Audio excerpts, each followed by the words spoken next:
Meus irmãos, a paz do Senhor. Meus irmãos, a paz do Senhor. Eu quero agradecer a Deus por essa oportunidade e esse privilégio que Ele me concede de estar aqui neste trabalho para, junto dos irmãos, compartilharmos da Sua palavra. Eu quero agradecer a Deus pela vida do pastor Biraci, que tem sido o eixo desta oportunidade que está me sendo concedida essa noite.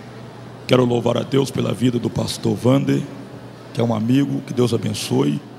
A todo o corpo ministerial, que Deus possa abençoar. Que Deus abençoe pastor Reinaldo, meu amigo particular. Todos os irmãos que estão aí, os irmãos que louvaram a Deus, que o Senhor possa abençoar suas vidas.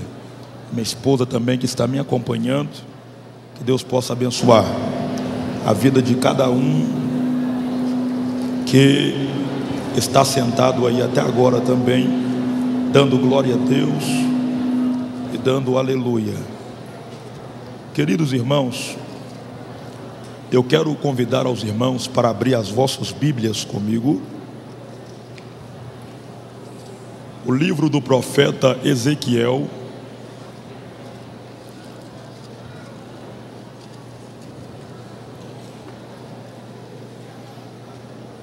livro do profeta Ezequiel, capítulo de número 10. Eu quero pregar nesta noite uma mensagem simples, responsável e com objetivo nessa noite. Ezequiel, capítulo de número 10. Quantos encontraram? Diga amém. Amém. Diz assim a palavra do Senhor: depois olhei, e eis que no firmamento que estava por cima da cabeça dos querubins, apareceu sobre eles como uma pedra de safira, como o aspecto da semelhança de um trono, e falou ao homem vertido de linho, dizendo: vai por entre as rodas até debaixo do querubim, e enche as mãos de brasas acesas dentre os querubins, e espalha sobre a cidade.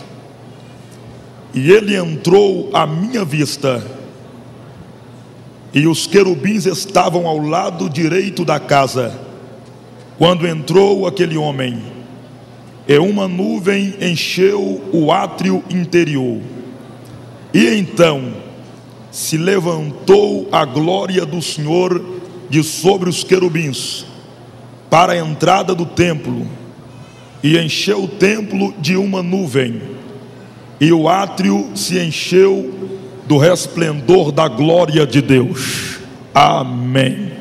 Pode tomar o teu assento, por gentileza.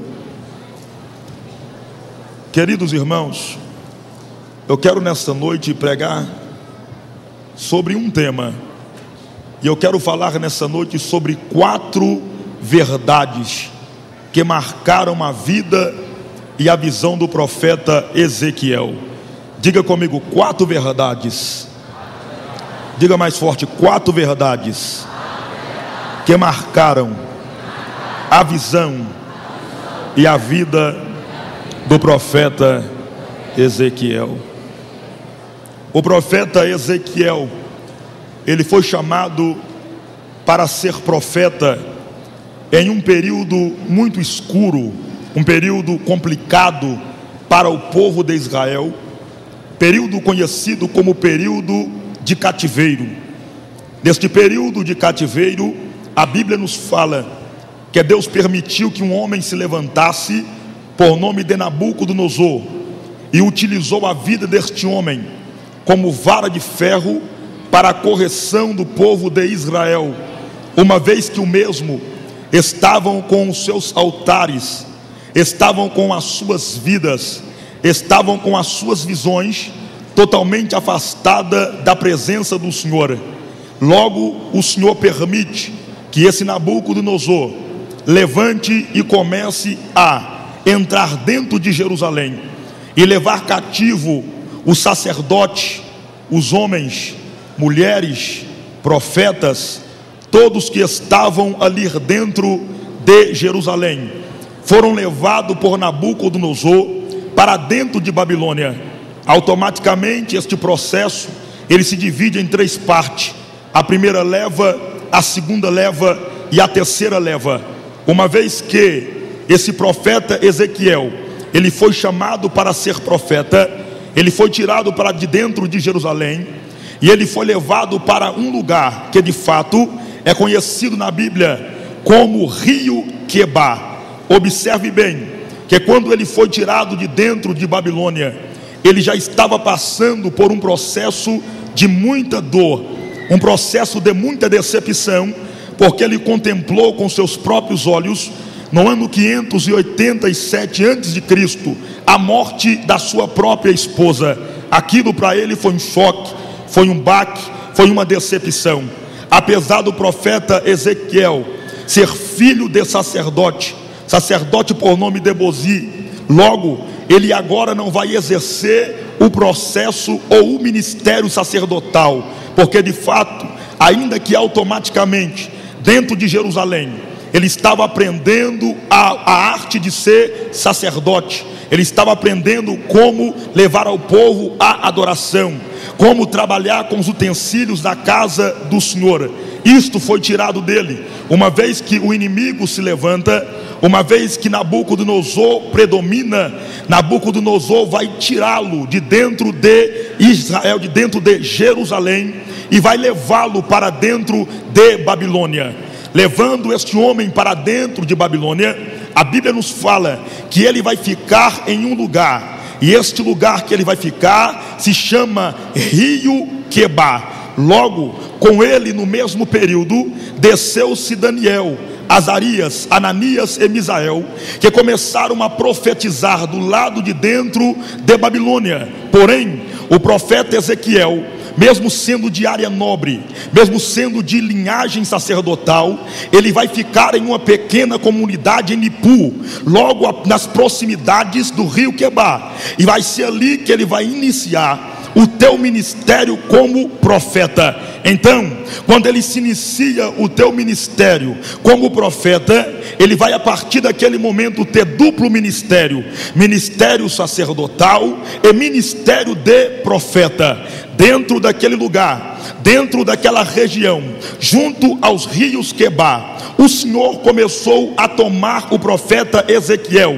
Ainda que neste período, que ele tinha 25 anos de idade, ele passou por período de reestruturação, ele passou por período de consolação da parte de Deus durante 5 anos. Quando ele completa 5 anos que se passa, ele completa 30 anos de idade. A completar-se 30 anos de idade, o profeta Ezequiel vai começar a exercer o ministério de profeta junto aos rios Quebá, junto à pequena comunidade de Quebá, junto à pequena comunidade de Nipu. Ali ele vai começar a pregar, ali ele vai começar a passar para o povo as visões que Deus lhe dera, as visões que Deus lhe passara, porque exatamente ao completar 5 anos que se passa, Deus começou a inserir dentro da vida do profeta Ezequiel, Deus começou a dar no memorial do profeta Ezequiel visões que ele nunca tinha visto na sua vida. Visões essas que aos olhos de algumas pessoas são visões de difícil compreensão, visões complicadas de se entender, visões complicadas de se compreender. Logo, no auge da sua dor, no auge da sua perca,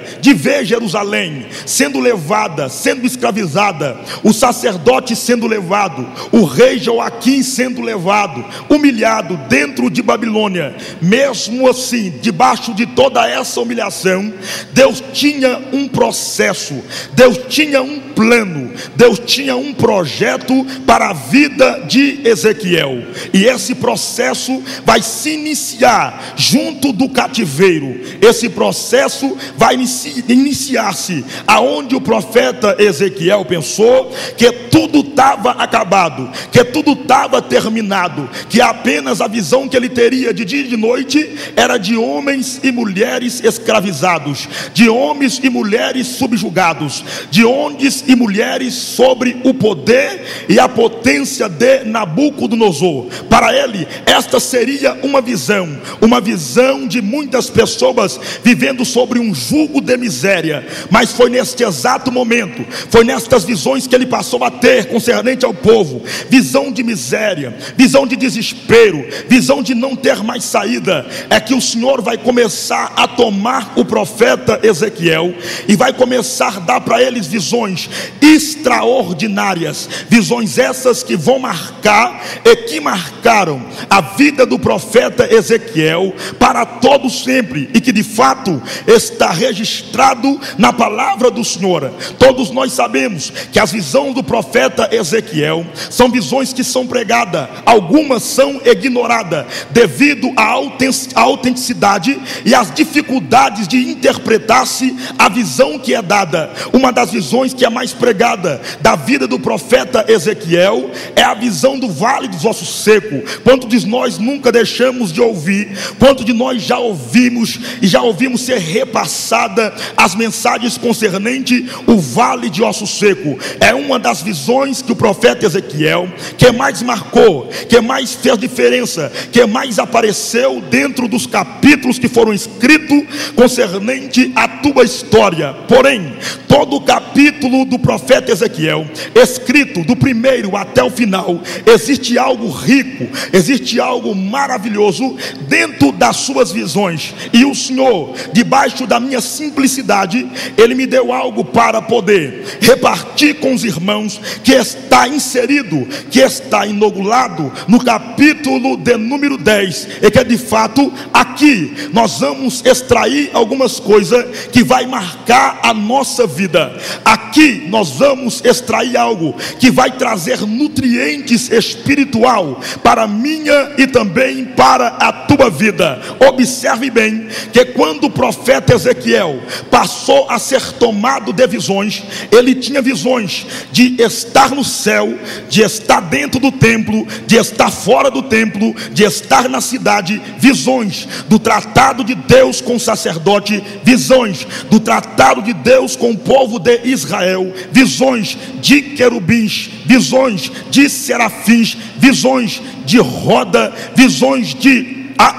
querubins com rosto de homem, rosto de águia, rosto de boi. E essas visões, quando elas são totalmente descandeadas no capítulo de número 10, parece que elas ficam complicadas de nós entendermos, mas de fato não é dentro desta complicação que eu gostaria de repartir a mensagem que Deus me deu com os irmãos. Não, eu gostaria nesta noite de mostrar para os irmãos aqui pelo menos 4 visões, 4 verdades que marcou a vida do profeta Ezequiel. Que visões são essas? A primeira visão que marcou a vida do profeta Ezequiel, qual ela? É a visão do firmamento. Observe bem que a palavra firmamento, ela se desfruta em vários sentidos, e o primeiro sentido que a palavra firmamento se desfruta é céu. O primeiro sentido que a palavra firmamento se desfruta é céu. Em primeiro lugar, quando o profeta Ezequiel foi tomado em espírito junto ao rio Quebar, a primeira visão que ele vai ter, ele vai contemplar o céu pelo lado de dentro. Ele vai contemplar o céu pelo lado de dentro. E quando ele contempla o céu pelo lado de dentro, ele vai começar a observar um processo que se inicia dentro do céu. A primeira coisa que ele vai reparar, que começa dentro do céu, é que ele contempla uma pedra de safira. Porém, esta pedra vai se descaracterizar, esta pedra vai vai apresentar a presença ou um símbolo de um trono. E quando ele contempla esse trono, lá deste trono sai uma ordem daquele trono. E quando a ordem começa a sair do trono, a visão do profeta Ezequiel é arrebatada. E quando a visão dele é arrebatada, ele começa a enxergar o templo de Jerusalém. Ele começa a ver o templo pelo lado de dentro. E quando ele começa a ver o templo pelo lado de dentro, ele vai observar que lá ele vai ver querubins, lá ele vai ver uma roda que gira. Ele vai ver que debaixo dos pés dos 4 querubins existe 4 rodas, e que quando esses querubins estão juntos, essas 4 rodas se tornam uma. E o mesmo viu que o ser vivente habitava sobre esta roda, e a mesma roda ela estava cheia de olhos. E ainda dentro do templo, o profeta Ezequiel contemplou um homem vestido de linho, e que a ordem que saiu do trono foi dada para ele, que primeiro, para ele entrar entre as rodas, encher a sua mão de brasa e espalhar na cidade. Então os irmãos vão observar que a visão do profeta Ezequiel, ela vai passar por 3 ambientes. O primeiro ambiente, céu; o segundo ambiente, o templo; e o terceiro ambiente, a cidade. Então observe, os irmãos, que a visão começa no céu, cumpre no templo e é espalhada pela cidade. O projeto começa no céu, ele cumpre no templo e logo vai ser espalhado pela cidade. Aquelas brasas que são espalhadas pela cidade, ali é um símbolo de alerta. Aquelas brasas que foram espalhadas pela cidade, era um alerta de Deus para o povo de Jerusalém, era um alerta de Deus para o povo e para o sacerdote, era um alerta de Deus para os profetas, era um alerta de Deus para os moradores da cidade de Jerusalém. Então o que me chama a atenção, que o projeto que começou lá em cima, ele não vai falhar no templo, porque do templo, do que lá de cima, saiu a ordem que veio do trono, e essa ordem que sai é a ordem do próprio Deus Todo-Poderoso. Quando ele começou a ordenar lá em cima,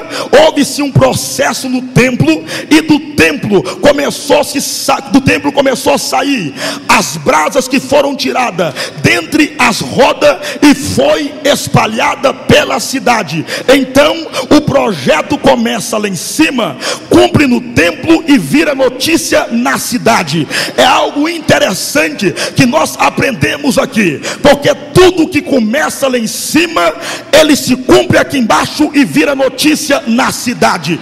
Coisa linda e coisa maravilhosa o que nós aprendemos aqui. Não tem como errar, não tem como falhar, porque a ordem é daquele que é e que tem, que é rei, que é supremo e que é poderoso e que faz e que é. A ordem vai sair, é lá de cima. Então o que é que o profeta Ezequiel, ele vai ensinar para mim e para você nesta visão? Ele vai ensinar para mim e para você que seu projeto começa lá em cima, cumpre aqui embaixo e vira notícia na cidade. O que é que o profeta Ezequiel quer ensinar para mim e quer ensinar para você? É que teu ministério começa lá em cima, ganha corpo, cumpre aqui embaixo e vira notícia na cidade. O que é que o profeta quer ensinar para mim e quer ensinar para você? É que a tua cura começa lá em cima, cumpre aqui embaixo e vira notícia na cidade.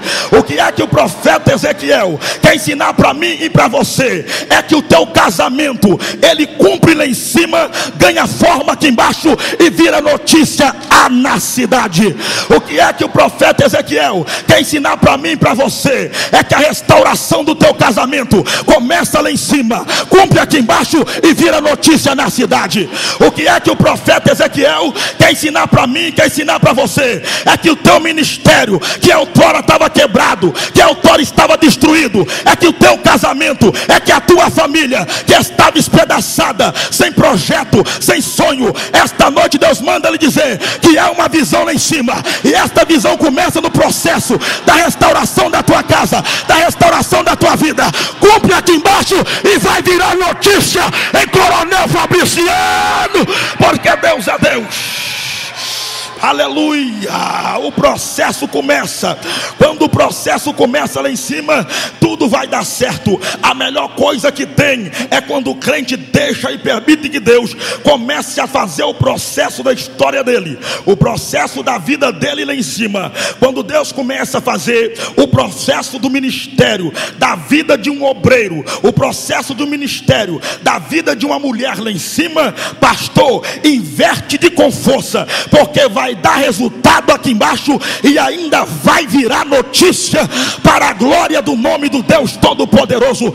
Deus nesta noite já está falando aqui neste lugar. Tem pessoas que entrou aqui hoje apenas com a caneta escrita, apenas com papel escrito na caneta. O teu projeto ainda está no papel, a tua história ainda está no papel, o teu sonho ainda está no papel, o teu casamento ainda está no papel, o teu ministério ainda está no papel. Mas fica tranquilo, porque ninguém vai rasgá-lo e ele não vai dar errado. Sabe por quê?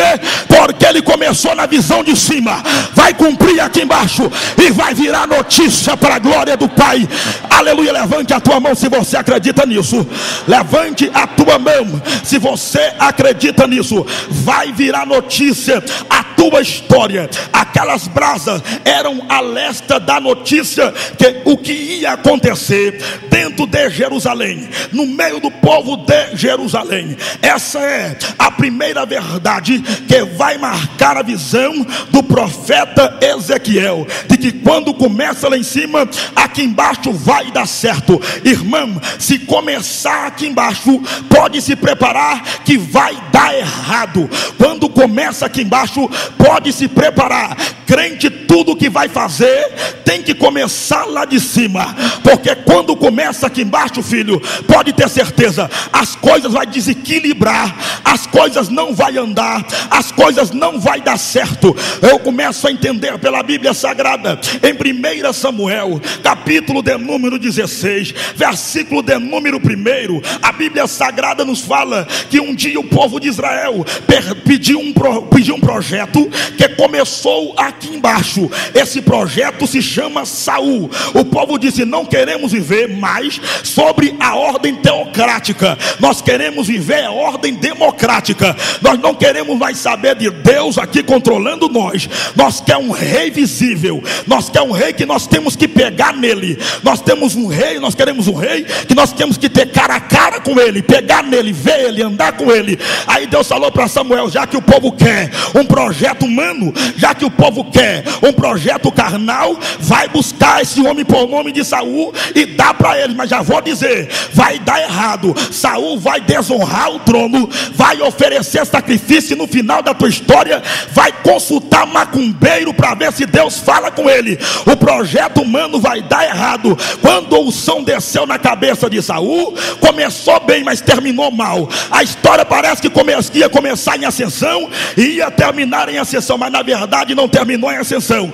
O projeto terminou em ruína, o projeto terminou em derrota. Sabe por quê? Porque tinha barganha humana, porque tinha pedido humano. Não coloca ele que vai dar certo. Ele tem tamanho de rei, ele tem corpo de rei, tem espada de rei, tem jeito de rei, que vai dar certo. Mas lá em cima, Deus já estava vendo a queda dele, Deus já estava vendo a derrota dele, porque era projeto humano. O povo decepcionou com as burrices de Saul. Aí a Bíblia vai falar que Deus vai montar um novo projeto, e o novo projeto de Deus, ele começa aqui dentro, balangando no coração do próprio Jeová. Porque quando Saul pecou tanto, quando Saul errou tanto, Deus falou assim para Samuel: Samuel, para de chorar, porque eu já rejeitei Saul. Por que tu está lamentando por ele? Por que tu está chorando por ele? Eu já rejeitei Saul há muito tempo. Eu tenho um novo projeto. E diga para o povo que o projeto projeto que eu tenho, ele começa aqui em cima, no meu coração, e não começa aqui embaixo. O projeto que eu tenho agora começa lá em cima, no meu coração, e não começa aqui embaixo. Senhor, mas qual é o nome do seu projeto? O nome do meu projeto se chama Davi. Ele não fica no meio dos grandes, o negócio dele é ficar atrás, de pastoreando ovelha, matando urso e matando leão. Mas ele não é como Saul, que aparece na frente de todo mundo, que é robusto, que é grande. Não, quase ninguém vê ele. Quem vê ele no meio do deserto, levando ovelha para beber água, cuidando de ovelha, protegendo ovelha. Esse projeto aí, ele começou lá em cima, e olha, esse projeto, ele vai virar notícia. Como? Esse projeto, ele vai virar notícia, vai ser a minha brasa, que eu vou espalhar no meio da cidade.